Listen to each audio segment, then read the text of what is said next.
Tu penses que le Bitcoin c'est juste pour les investisseurs particuliers? Faux, il y a des entreprises cotées en bourse qui misent tout dessus et elles jouent gros. Aujourd'hui, on parle des Bitcoin Treasury Companies, des entreprises qui ne se contentent pas juste d'acheter du Bitcoin, elles en font carrément leur stratégie principale. Leur but, accumuler le maximum de Bitcoin, mais surtout surperformer le Bitcoin. Comment elles font?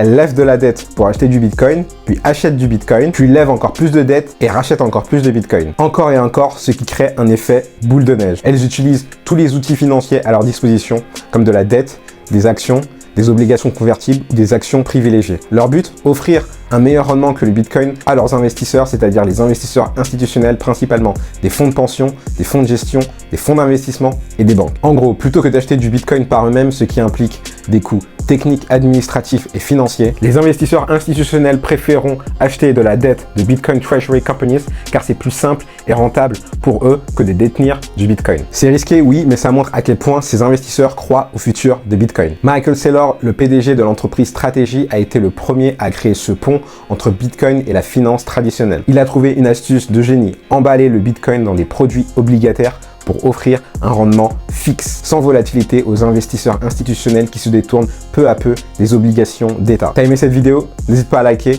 commenter ou à t'abonner.